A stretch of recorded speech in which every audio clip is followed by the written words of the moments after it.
It's another Thoughtful Thursday, and you're on air with Reason for Reason, and I'm your host, Ron Yates.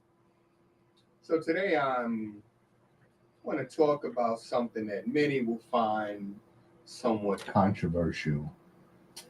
Others will say, well, you know what? I think you're way off base. There are some people in this country that could be standing on a railroad track and a train will be coming at them at high speed, and they'll say, well, I didn't see the train. And that's basically what's happening in this country.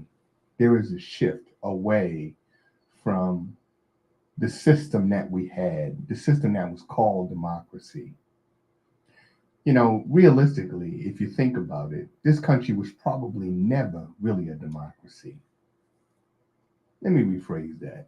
This country was never a democracy. It was never designed to be a government for the people, by the people. It sounds good on paper, but in reality, it has never been that and never will. And over the years, what has happened, and this is a result of both parties and they're just bad policies. Over the years, government has become so bad that people are, of course, highly distrustful of government. If you look at the results of our last election, you had Donald J. Trump against Kamala Harris. Were they both ideal candidates? Absolutely not. We haven't had an ideal candidate in this country. Well, realistically, I don't know if we've ever had somebody ideal for the office of the presidency. We've had people who did fairly good jobs, who kept the country moving in the right direction, or seemingly the right direction. But in this last election, or at least the run up to it, the current president, Donald J. Trump, told us what he was going to do in his next term in office. He made it pretty clear that he would do things like go after his political opponents, and he's done that. He made it clear that he would, well, end the war on day one, the one between Ukraine and Russia. Well, that war is still raging. Was that a lie that he told, or is it that he simply was just throwing that out there just to see the response from the American people? He talked about bringing down the rising cost of living. Things like eggs, going through the roof. The cost of a dozen eggs going through the roof for families that are struggling or had been struggling prior to this rise in inflation. How are they supposed to survive? And does anybody really care? And I think that's one of the reasons why people became apathetic as it relates to our government. A lot of people, as I said, became distrustful. They looked at government as being so bad that they were willing to elect someone that was non conventional, who had no political track record that you can go back and say, well, this guy voted this way as a senator on multiple occasions, or he didn't even bother to show up for bills that had been introduced and onto the floor. Well, they decided that based on what they saw on a television show, The Apprentice, that Donald Trump was the man for them. Well, Donald Trump, in his first term in office, he made it clear that he is the ultimate power in this country. He even said in his first term that as president, he can do whatever he wants to do. Well, during that time, there were people in Washington that said, no, Mr. President, there are certain rules, laws, and standards that you simply just can't violate at a whim. You just can't wake up in the morning and decide, well, you know what? I'm going to, as he did today, I'm going to eliminate the Department of Education. Well, someone needs to tell the president that you lack the authority to end that program or that department. It was created by Congress, and therefore it takes an act of Congress to eliminate the department. But right now, as I speak, Trump is holding a press conference where he's talking about or signing an executive order to eliminate the Department of Education. Well, let's think for a second. Most of us in this country, I don't care where you live, whether you call it a red state, blue state, purple state, doesn't matter. Most of us received our education through the public education system. And let's be realistic. Yes, there are problems with our education system, no doubt about it. But let's kind of compare that to, say, a child. When my son was born, the doctor said he's a little jaundiced. Doctor said, it'll go away, especially if you take him out, give him a little sunlight, jaundice will be gone in a matter of days. Okay. Well, apparently, what the Trump administration is saying, if your child has, say, something like jaundice, what you should do is just discard the baby, right? Let's not seek out medical advice. Let's not take him to a pediatrician. Let's just get rid of him. Get rid of your child. So the Department of Education, are there issues there? Most certainly. There are issues in every single department across this country. Nothing is perfect. There are also issues in the White House. And let's talk about a few of those. And let's see where this country's headed. So just the other day, the Department of Defense, they had an article in which they removed all information related to Jackie Robinson's military service. Jackie Robinson, the man who is credited with breaking the color line in Major League Baseball in this country. A man who also served his country in World War II. Why would the DOD take down an article about him? They also removed any reference to the Navajo Code Talkers, who were instrumental in winning the war, World War II. They removed any reference to Ira Hayes, one of the Native Americans who raised the flag on Iwo Jima. They also eliminated any information relative to the Tuskegee Airmen. And guess who else? Colin Powell, the man who rose up through the ranks, worked his way up till he was the chairman of the Joint Chiefs of Staff, became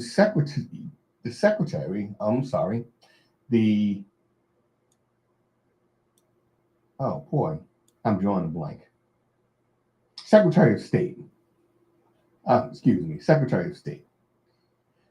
His information still has not been re-added or placed back on this DoD website. Why those people? And what do they all have in common? I said that I was going to say some things that are controversial. And, unfortunately, in the world we live in, the truth is always controversial. Lies are okay, but when you tell the truth, there's controversy associated with that. So let's talk about what's happening in this country. Y'all just mentioned some of the things that have been happening with things like the Department of Defense's website.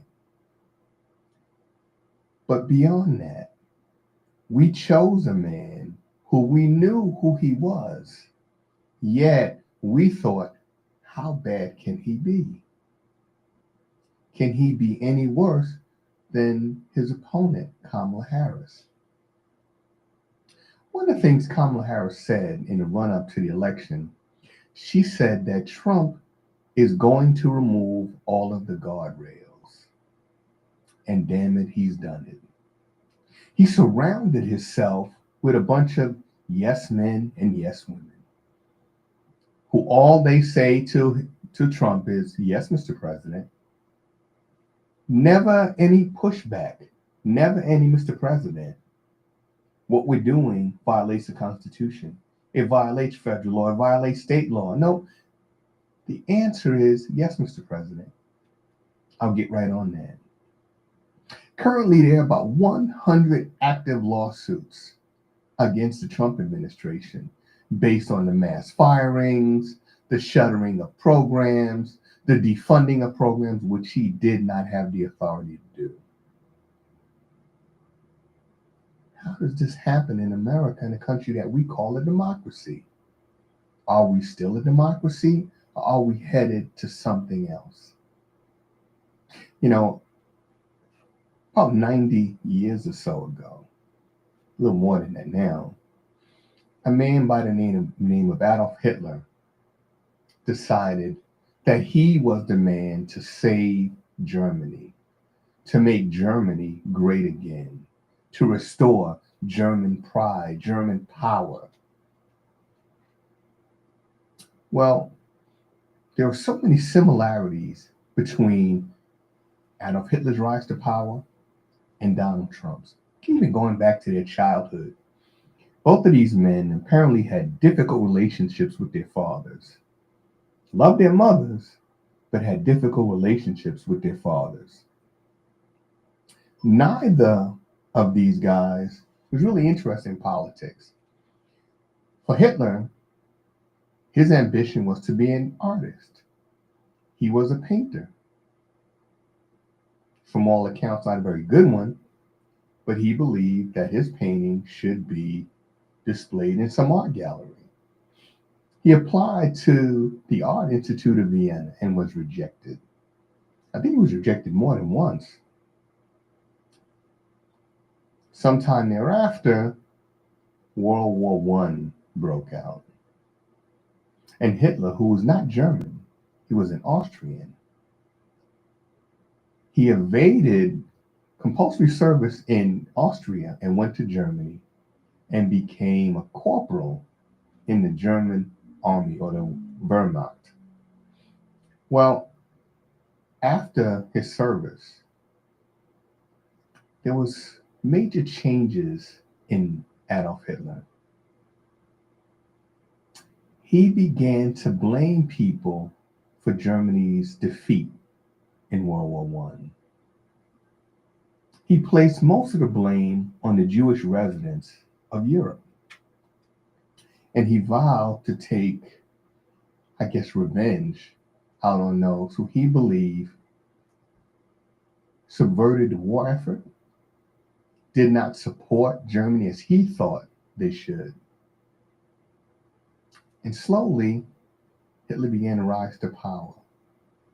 But how? Well, after World War I, Germany was essentially broke. Not just financially, we're talking psychologically. The people were broken. The effects of the war was not just the destruction of the fatherland, as it was called. It was people's mindsets. It was the hopelessness. It was the despair. Well, in America, situation a little bit different. We were not the victims of a bombing campaign. We were not attacked by allied armies. Yet, in this country, we have people who think the government is just so bad, so useless, so inactive. In fact, for Congress, they have some of the lowest approval ratings ever. I think recently for the Democratic Party, they're polling at about 21% approval rating. That means 79% of the people in this country who are polled don't think the Democrats are doing even a halfway decent job. So the people became apathetic, they became angry, and they turned away from traditional politics and they went with Trump, a man that, when he was inaugurated with 34 felony convictions. I'm sorry, I don't mean to laugh, but it's laughable when you tell a man or woman who comes home after serving, say, 6 months to a year of incarceration, you can't get a good paying job. You have to get a job, say, as a messenger, working in McDonald's, flipping burgers. Yet, a man with 34 felony convictions is sitting in the White House telling us what he thinks is legal. Currently, he's attacking the criminal justice system. The other day, he came up, and again, in the first term, you had people who would tell the president, hey, Mr. President, you cannot simply on a whim decide that you're going to do things like mass deportation of people without a hearing. Just put people on a plane and tell the pilots, well, just take them to this particular country and drop them off. Well, a federal judge blocked that program. And Trump, rather than say, well, okay, I didn't really think this through. He'll never say that because he don't think a damn thing through. Never does and never will. He decided to attack the judge and his ruling. Folks, this is the stuff that happened in Germany. I don't want to say Nazi Germany because this was a process. Hitler did not become the Fuhrer overnight. It was a process. It took time. It took the willingness of the German people to accept some of Hitler's more radical ideologies, particularly those as it related to the Jewish residents of Europe. Not everybody believed that Jews were responsible for losing World War II. Not everybody believed that the source of the anguish of the German people were Jews. Not everybody believed it. It took time. And one of the biggest tools that Hitler had at his disposal was propaganda. He had a man by the name of Joseph Goebbels, who was his minister of propaganda. And every day he would, or on occasion rather, and even on a daily basis in the German newspapers, he'd have articles praising Hitler, his accomplishments, what he'd done.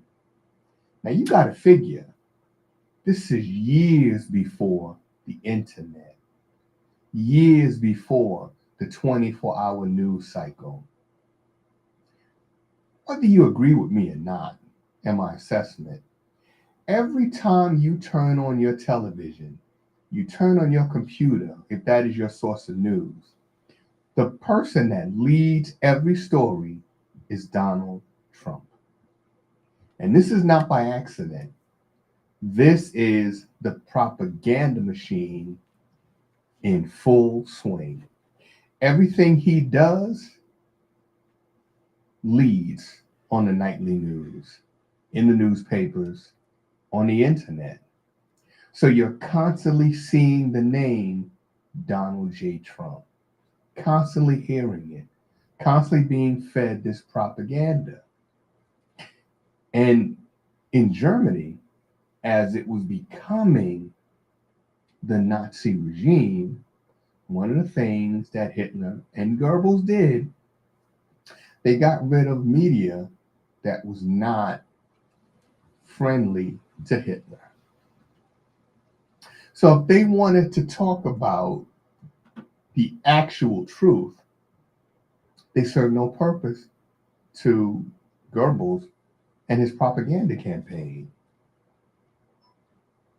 Well, that was over 90 years ago. Nowadays, what's happening? Donald Trump is basically eliminating members of the press corps, not because they violated some rule. He's getting rid of them because they will not carry the party line. They will not constantly say, Mr. President, you are the greatest thing since sliced bread. They won't say, Mr. President, that, yeah, I think what you're doing is wonderful. Some of these news outlets are asking some tough questions, and because of that, they're being eliminated from the press pool. There is a network, MSNBC, which, of course, as you know, is a subsidiary of NBC. Donald Trump has called for the pulling of MSNBC's FCC license. And why? What FCC rule did they violate? Truth is none. They simply are asking tough questions. A lot of what they say is anti Trumpism. MSNBC had a number of hosts like Joy Reid. Suddenly, her very popular show was taken off the air. Is that just some coincidence? Several other news personalities of color also shows taken off the air. And these are popular shows. You don't remove a popular show that's bringing in revenue. Why would they do that? Unless there was pressure. And we all know where this pressure is coming from. It's coming from the top. When Trump was president, the first time he tried to have Jimmy Kimmel, his late night show, pulled off the air. Why? Because he didn't like the jokes Jimmy Kimmel was telling about him. Recently, the president, who's probably got a pretty busy job to do, pretty busy agenda, he took over Lincoln Center. How? I would imagine that there's so much to do in running this country. Who has time to take over Lincoln Center? But he's reshaping it into the likeness and image of Trump, just as America is being reshaped. It's not Nazism, it's Trumpism. And the two are kin. Just think about these first 50 some odd days he's been in office. I'd like somebody to call into the station. And let me give you the number. The number here is 888 304 4401. Again, 888 304 4401. In these first 50 some odd days that he's been in office, I'd like somebody to tell me one thing that he's done to address the economy,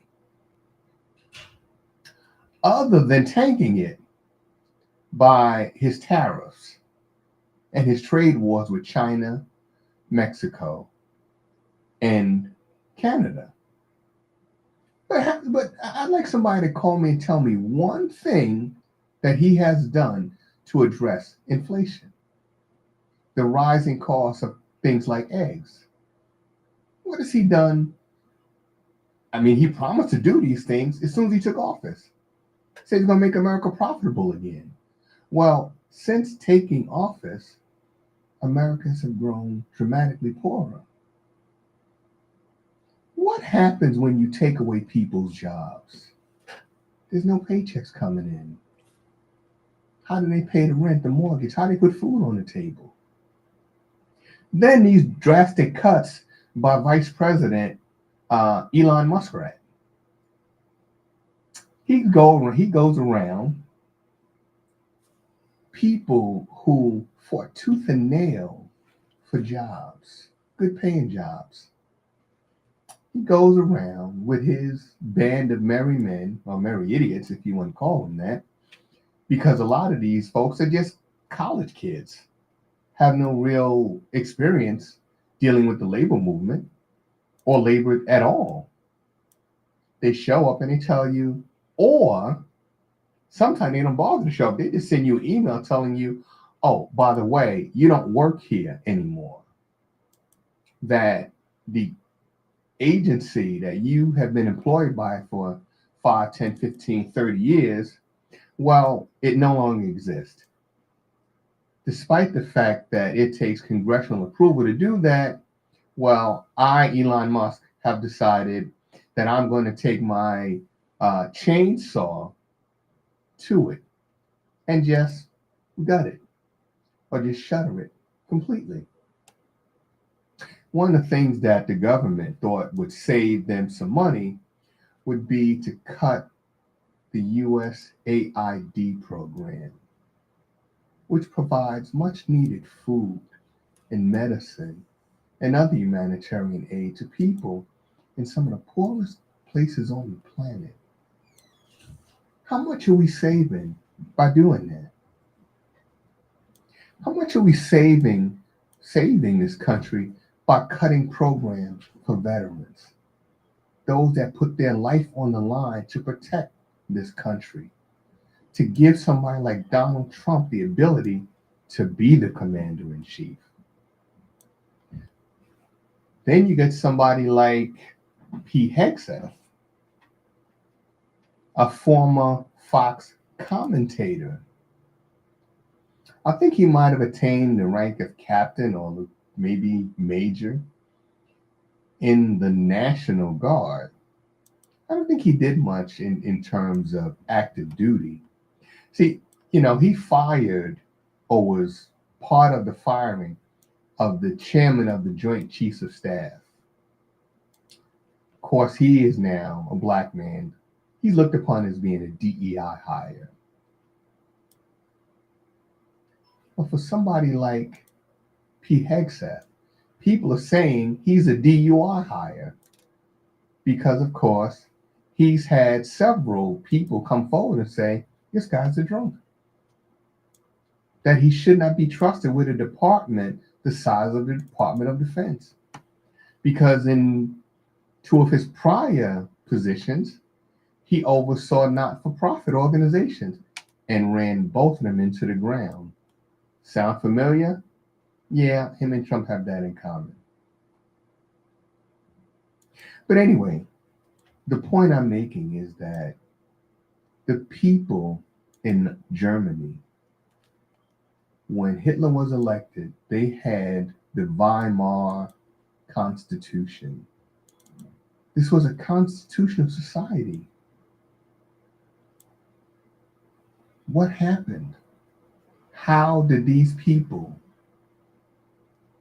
go from one day being neighbors and friends with Jewish people, with gay people, with people of other ethnicities,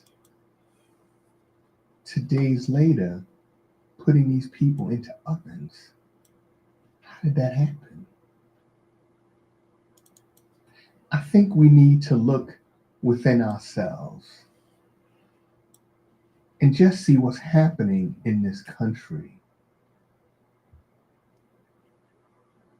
Our government has always wanted to keep people divided because they know there's always more of us than there are of them. They know that the people united, there's no stopping us. Just think for a second. The government is supposed to be the people. And if the people have had enough of the abuse from the government, the inattention from the government, if we were to get together, well, who's going to protect the government? Police officers are blue collar workers. The military, well, they're not rich people. They're people who went in the military because they needed a way to get ahead. And they knew the pickings was slim in the civilian world. So if we were to decide, listen, let's put aside our petty differences. Let's stop thinking in terms of who's getting what, when in reality, all of us are getting the same thing, nothing. If Trump is allowed to cut health care, things like Medicaid and Medicare, how many people are going to suffer? And I don't care what color your skin is.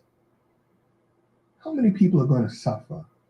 How many people won't get needed health care, testing? How many people won't be entitled to preventive medicine? If the government is successful and they get their hands on the Social Security pot, which Elon Musk is saying is an entitlement. You don't pay for entitlements. All of us who have ever worked in this country, right on your paycheck, it says Mr. FICA. That's Social Security that you've been paying into all of your adult life, all your working life. That's not an entitlement. You earn that. But if the government is allowed to get their hands on that, think about how many people across the political spectrum that are going to suffer. For some people, that is their only means of income. These are your friends and neighbors. These are the elderly people that you go look out for. The lady across the street that you ask, well, I'm going to the supermarket. Do you need anything? Do you need me to pick up anything for you? The elderly couple that you give a ride to their doctor's appointments because they can't afford a car anymore. This could be your mother, your father, your grandparents who worked their whole lives to make America a great country, only to have America pull the financial rug out from under their feet. You know, one thing that all politicians want is power. The Constitution in this country was supposed to prevent that from happening so that the three co-equal branches of government would have checks and balances to prevent one branch of government from becoming too powerful and in that way fanatical. Well, right now, the current administration is systematically dismantling the Constitution. I think it was yesterday, Pam Bondi, who was the Attorney General for the United States, is supposed to uphold the laws of the United States. She also echoed Trump in his attack on a federal judge that said, no, Mr. President, you cannot arbitrarily put people on a plane and send them out of this country. Even though you say that they're terrorists, what proof do you have? What proof do you have that all of these folks are gang members? What proof do you have that they've committed crimes? He just figured, well, since I say it, I don't need any proof. I'm the president. What I say goes. Well, I think this is interesting. A lot of these people that were put onto these planes, some of them never got up the ground because the judge's order went into effect. But some of these people, family members have come forward and said, well, look, these people weren't members of gangs. These people weren't criminals. Trump constantly talks about crime and its negative effect, yet he is a convicted felon. The people that are put onto those planes and sent out of the country, I'm willing to bet all of them have less felony convictions than Donald J. Trump. Why are we putting Trump out of the country if it's all about public safety? And let's just think about what he's doing. Every institution in this country, from the media to our financial system, our economy, our educational system, our social safeguards, all of them are under attack by one man. And why? This is the man that said, I'm going to make America great again. This is how you're doing it? Mass firings, mass layoffs, ending programs that provide relief to poor families that supported you. This is how you pay them back for their support. I want to do a series, and I'm going to invite people to come on to give their perspective on what's happening in this country. And I'll tell you now, what I want to talk about is the state of Black America under the Trump administration. I think it is important that people, Black people, brown people, poor people, get together and start asking some tough questions. What's happening? And also, are we any better off now than we were, say, under Biden? Oh, I hear all the time Biden destroyed this country. Or you hear, well, Obama destroyed this country. As if this country was in such great shape prior to Biden or Obama. You see, when you get all of your information from things like Fox News, right? And I know a lot of people are going to be offended because I specifically mentioned Fox. And I specifically called them out because aren't they the ones that had to pay over $800 million for lying? Yeah, that's correct. More than $800 million for lying. And they knew they were lying when they went on the air. So if you're getting your information from a news or so-called news outlet that just had to pay out over $800 million for telling lies, probably you're not getting much information at all, at least much truthful information. You're getting propaganda. You're getting the same sort of information that Joseph Goebbels gave out under the Nazi regime in Germany. But I know that they're banning books in this country, but there's not a total ban yet. Many of us, probably the vast majority of people in this country, have a cell phone. And if you have a plan with that cell phone, an internet plan, all you got to do is go look up some information. Find out for yourself. Don't just take someone's word for it. Because a lot of these news outlets have a vested interest in keeping you ignorant. Why do you think that this man, Trump, would want to eliminate the Department of Education? Why not just commit the money to fix it? He went and got Elon Musk, right? And he said, listen, I want you to be the head of the Department of Government Efficiency. Well, isn't it more efficient to fix something than to replace it? But that's not what this is about. Have educational standards, have they slipped over the years? Dramatically. I worked in the schools. I talked to some of the kids, and it's astounding some of the things that they don't know. It's not their fault. Whose fault is it? Let's be realistic. It's the government's fault. It's the parents' fault. It's the community's fault. We're not fighting for our kids. And why? The children are our greatest asset. They are our future. Why are we fighting for them?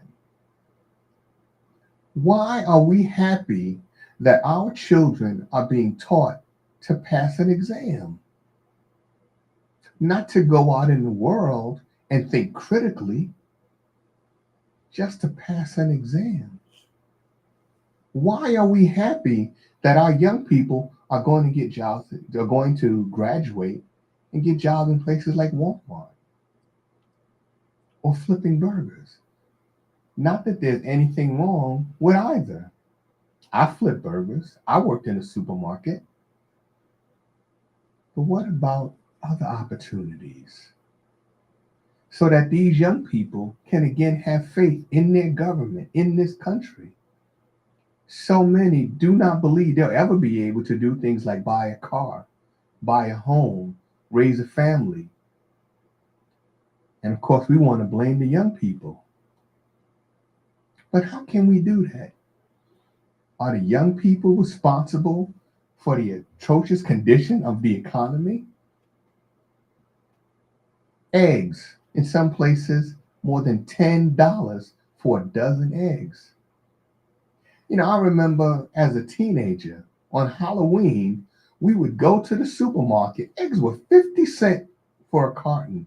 We would buy like a dozen cartons and we would throw them at each other. Nowadays, that same carton of eggs in some areas is $10. The value of the US dollar continues to decline every year. I grew up in Brooklyn. In 1968, my parents bought a brick home, a brownstone. Years later, I looked at the note when my parents finally paid the house off. It was a struggle, at least at first. The house cost $22,000, which probably seemed astronomical at the time. My father was working two jobs, wasn't making a lot of money. Finally, he got a job with New York City Transit Authority as a bus operator. And after a couple of years, the mortgage wasn't a problem anymore. Nowadays, that same house sells for nearly $1 million. I said brick.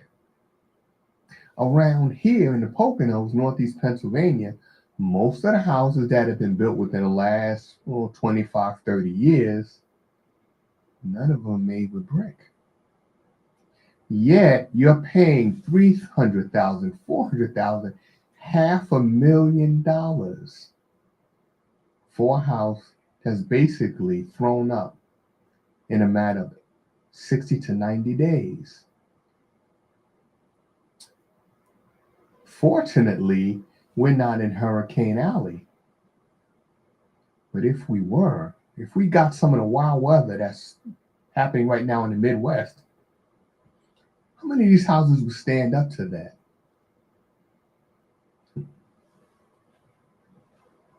Well, it's just a reality in this country.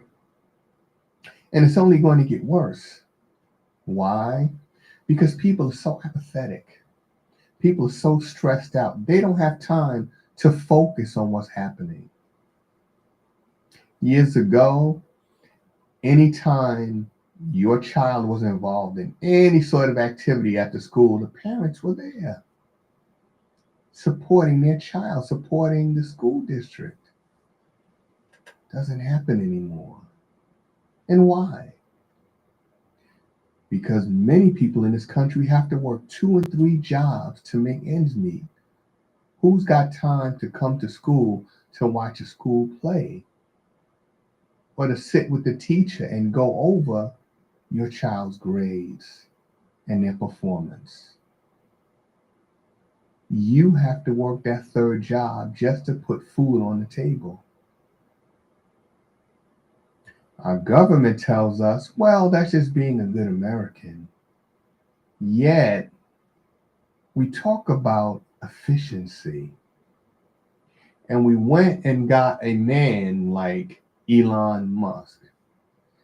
How efficient is he when his damn rockets keep blowing up? I mean, let's be realistic. They didn't even make it off the launch pad.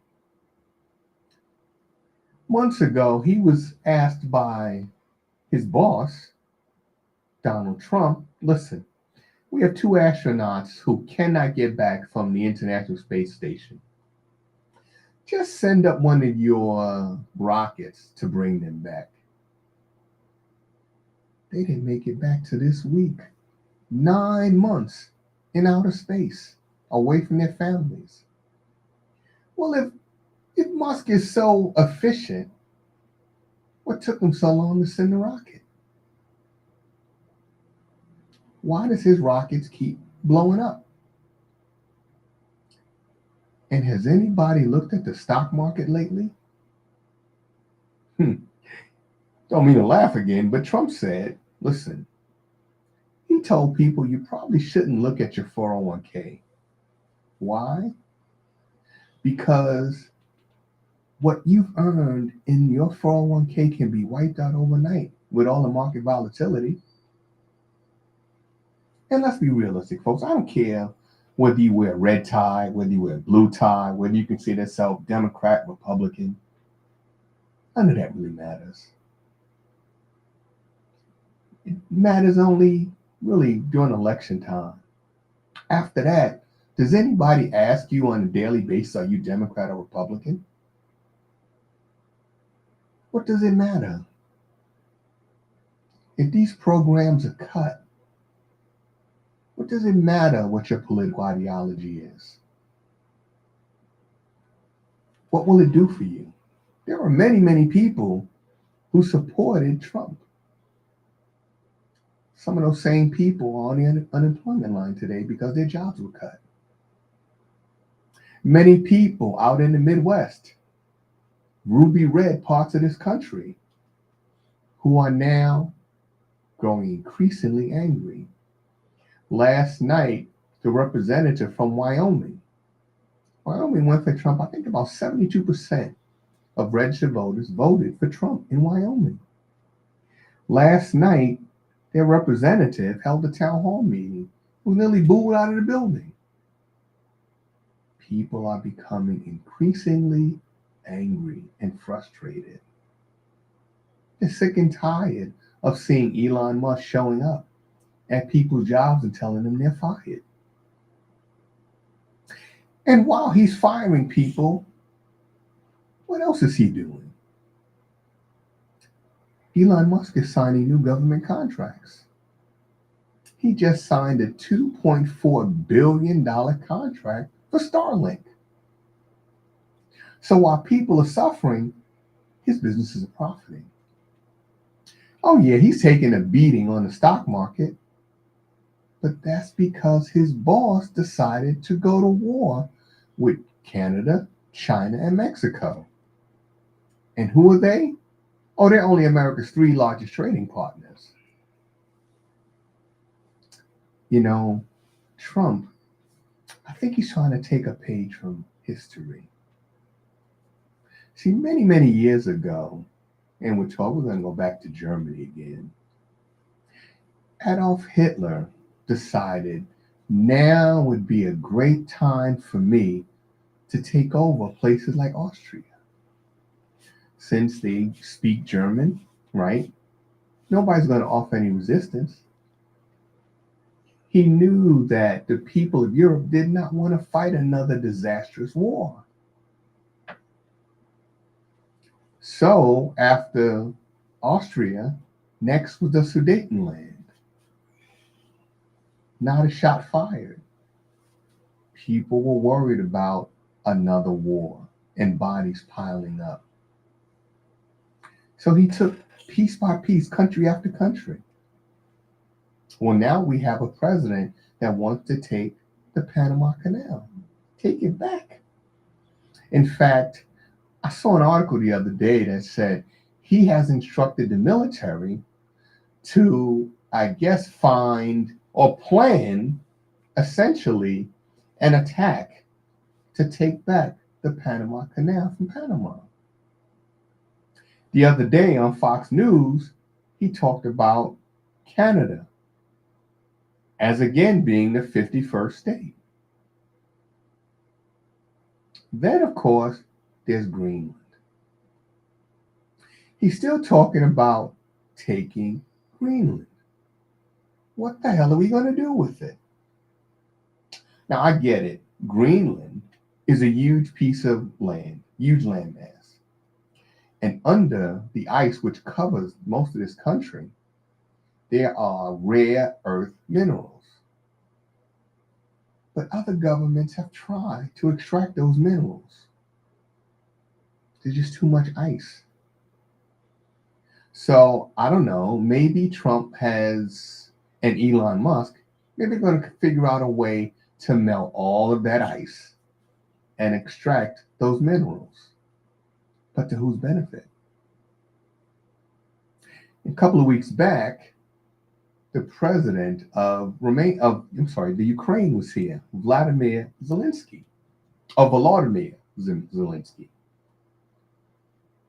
He came here to sign an agreement with the Trump administration. Well, the agreement would be in part for continued military support for Ukraine in their war against the Russians.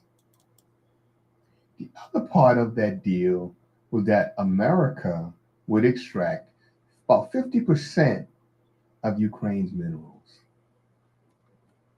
50%. Let's be realistic. Ukraine is being bled dry.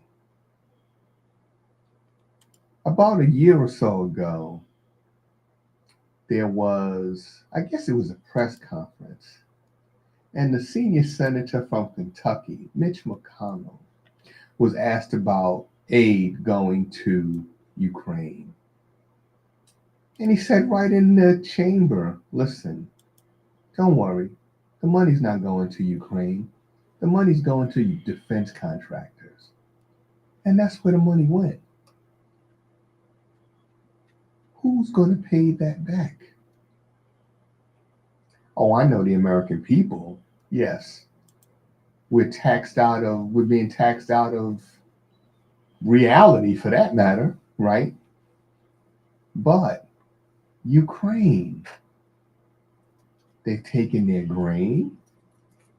A company by the name of Blackwater they had an estimated value of $66 trillion. They made a deal with Ukraine for the grain. Ukraine is the breadbasket of Europe. Most of the grain produced is produced from Ukraine. And now an American company, a multinational corporation, has control of that. And now the US government wants to sign a deal with Ukraine for their rare earth minerals. Now let's think for a second, folks. The government is going to sign the contract, right? But who's actually going to do the extracting the extracting of these minerals? Those are private companies, multinational corporations. How many jobs is that going to bring to places like Pennsylvania or Kentucky, to Wyoming? All of these states that that went out in huge numbers for Trump, are they going to benefit off Ukraine's rare earth minerals? Folks, what's happening in this country is what I like to call the Nazification process. We're sitting at home night after night looking at our television sets, the boob tube, and we're watching the news. We're seeing it, at least some of us are, but many of us don't want to believe it. We still believe that this man or these two men are going to make America great again. But how? What policies has he put in place to make America great, to make America strong? Name one thing. 50 some odd days in office, and all we hear about are cuts, shuttering of businesses that can't afford to stay open. This trade war with Canada, if you're a small business owner, let's say you own a small lumber yard, 40% of our lumber comes from Canada. If he raises the tariff that American companies have to pay, how do these companies stay in business? Is that making America great again by shutting down businesses that hire the bulk of the people looking for work? That makes no sense. By closing government office buildings and putting the people out, not allowing them to work, how does that strengthen America's economy? Somebody please explain it to me. By these tariff wars or these trade wars, who's benefiting? Just look at the stock market. Record losses. We went from record gains to record losses. And the president himself has said, don't bother to look at your 401k. Explain to me, somebody, how that strengthens our economy, how that makes America great again. All of these cuts, these executive orders, just out of nowhere, who's benefiting? How many people in deep red states walking around with their MAGA hats and their MAGA t-shirts, how many of them have benefited one iota, one bit from Trump's cuts, from the job cuts to the cuts in domestic programs? How have you benefited? If anyone can tell me they benefited, please call the station, tell me how. See, I know, the conversation will always be, well, Biden did this. Biden's not the president anymore. We're dealing with Trump world, Trumpism, which is akin to Nazism. Because let's be realistic. How do you tell an entire population of people who have been struggling just for survival for 77 years or so, that you're going to kick the remaining people out of Gaza and you're going to take it over and turn it into the Riviera of the Mediterranean? Or of the Middle East, which, let's be realistic, Middle East is a made-up term. You can walk from what's called Israel into Africa. So what continent is Israel on? But that's another story for another day. Just let that marinate. But anyway, how do you tell these people who have been the victims of a vicious and deadly Israeli campaign of bombing? How are you going to tell these people that you're going to take them off their land, redevelop that land? I guess it's going to be Disney World for the Middle East, and then resell their land to the highest bidder? What kind of person even thinks like that? These people are suffering. Just the other day, Israel launched another bombing campaign that killed over 140 children. Forget the adults. 140 children were killed. And yet, we have a president that says, well, yeah, if the American hostages are not released, then all hell will break loose.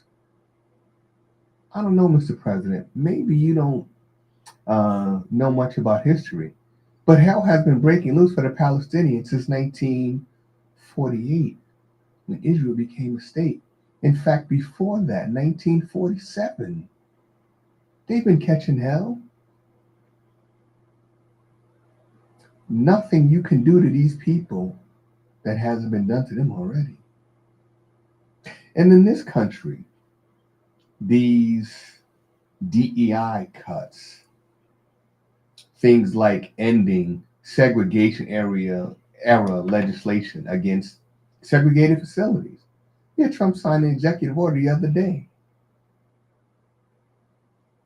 You want to delete people from history, people like Jackie Robinson, the Tuskegee Airmen, even Colin Powell. Well, Mr. President, in case you don't know, you can't do anything to black and brown people that hasn't been done already. We lived through 400 years of slavery when so many people in this country didn't want us to survive. We lived through Jim Crow. We lived through the Night Terror from the Ku Klux Klan and other groups. We lived through lynching. And we're going to live through you too. History has a way of repeating itself. Germany under Hitler started out pretty well, but within a few years, the tide began to change. It began to turn. And Mr. Trump, mark my words, the tide will turn against you. It's already started. Your numbers in terms of favorability, I know you don't look at them because you don't care, but they're slipping. For your sycophants, the members of the Republican Party who go and have these town halls, who are told by Republican leadership, Speaker Johnson, to not even hold these town halls anymore, essentially to ignore your constituents because they're angry, because they are not benefiting from the lies you told that you said would be making America great, that you would make America profitable again, that you will restore American pride. It's the same stuff that Hitler said. Only the names have changed. The idea remains the same: control, power. And to give one person that much power, there's a saying that power corrupts, but absolute power corrupts absolutely. And let's be realistic. That's what Trump wants: absolute power. He signed an executive order today to eliminate a department that he doesn't have control of. Most of the funding for the Department of Education comes from the states. Only about 10 to 14, 15% comes from the federal government. So is this really about efficiency? And who are you hurting, Mr. President? Do you think it's only the people that did not vote for you that are going to suffer if you if you're allowed to shutter this department? I don't think it's going to happen. I think that there'll be legal challenges, just like there were legal challenges to sending these people overseas without a hearing, without a right to be heard, just because this is something I want to do. And on a final note, Trump is attacking the criminal justice system in this country, or the justice system. This goes back to when he was on trial, when he was found guilty of his 34 felonies. If you go back and you look at Trump when he was a developer, how many people did he threaten with lawsuits? That was textbook Donald Trump. Threaten people with lawsuits. I can remember one night, I guess it was 1985, 86, somewhere around there. A woman was jogging in Central Park alone at night. This woman was viciously attacked. The police rounded up a group of young boys, five of which in particular were grilled for hours without benefit of being allowed to speak to their parents or an attorney. The police department in New York City basically fed them the information so that they would give it back to them. And that would be their probable cause for arresting these boys. The next day, in every New York periodical, Donald J. Trump put out a article that said these boys were worthy of death, that they were animals. Well, the criminal justice system seemed to work for him when he was suing people. It seemed to work for him when he was falsely accusing people. But as soon as they went after him, it became rigged. America incarcerates more people than any other industrialized nation on the planet. Nobody's even close. Of all the people in this country that have been arrested and elected to go to trial, have all of them gotten a fair trial? Is everyone in prison really guilty? Just look at our criminal justice system throughout the years.